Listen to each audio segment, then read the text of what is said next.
Everybody, Nate from the Kraemer Life. It is going to be mostly work today.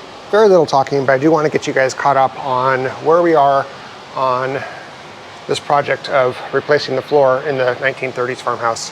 So let's just start with where we are right here. I moved the dehumidifiers over to this area so I have more space to work over by that column there. I ended up removing more floor joists. I think I removed 6 more floor joists out of this area.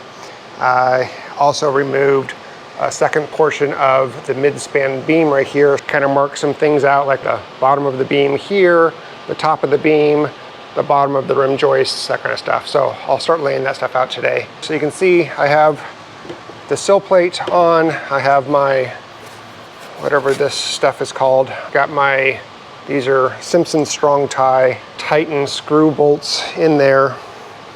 And I had to do this in a couple sections. So the first section is a 10-foot run. The second section is a little bit less than a 6-foot run. I was going to do this section here from the end of the 10-foot run to the wall. It would be about 9 feet, but it turns out that this concrete block foundation is not in line with the poured concrete foundation. So I had to split the sill plate up, but I think that's going to be okay. The sill plate was a pain to get in because the floor joists, they were sitting on a bed of, I think it was like mortar. Basically, you can see it right here.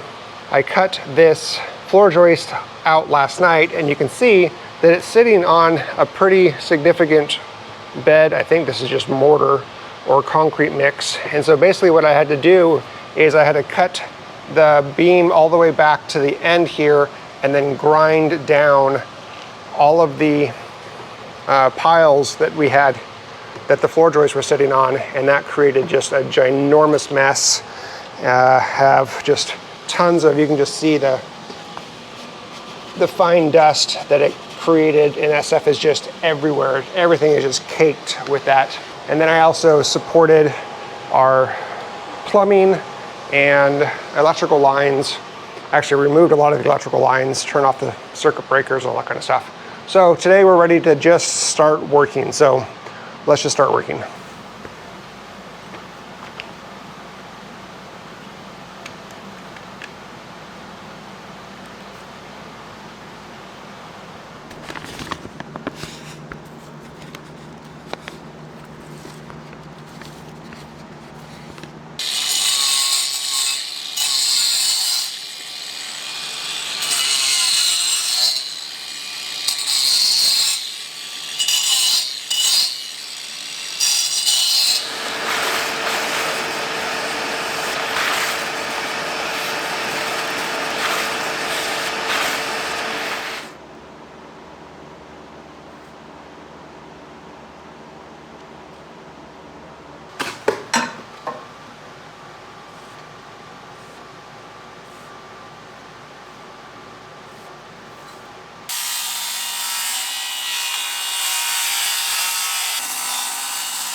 All right, I'm just going to take a quick intermission here and just explain what I'm doing. I put this mid-span beam up. It's actually at the perfect height that I want it to be, and it's at the right, it's going the right direction. It's not tilted one way or another. It's level. It's actually in a really perfect spot. So I have it securely in place, but not permanently in place. I'm going to build better support beams for it and a better way to keep it really secure. But for now, it's in a perfect place for me to start test fitting my floor joists, just to make sure that all of the measurements that I did over the last few days are accurate, and this is exactly where I want items to be. So let's put up a couple floor joists and see how it works.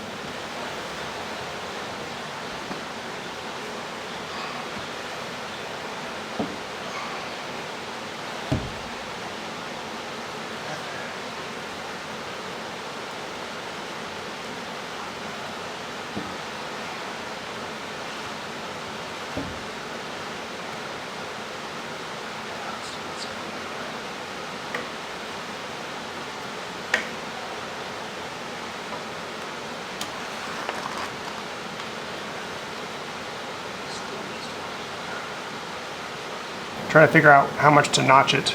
You can see how much of a rise it has right here. I need this joist to be 3/4 of an inch below the top of this piece of 9/16 inch plywood. I don't know if that's going to be level. It seems like that's not going to be right. That doesn't seem right. It seems very, very wrong.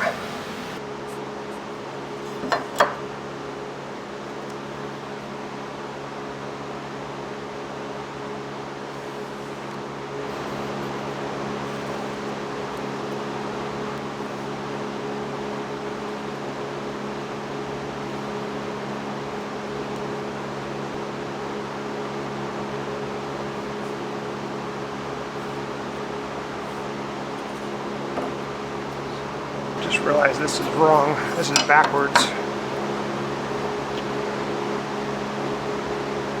It was sticking 3 inches up, so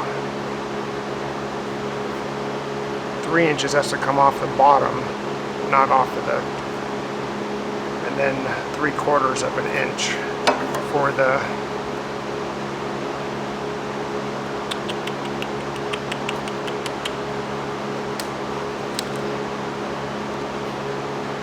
still too much.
It's actually level.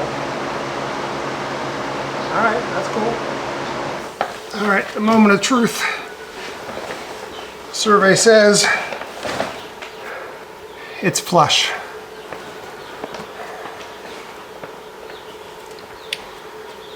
Oh my gosh. And that's level. Okay, so all of my measurements that I did over the last few days are accurate. So now what I need to do is mark the layout of the 16 on center floor joists and level to this floor joist, not with the tongue and groove, not with the subfloor on it, but level to the floor joist itself. Okay, that's exciting. All right. Still got a couple other problems to think about though.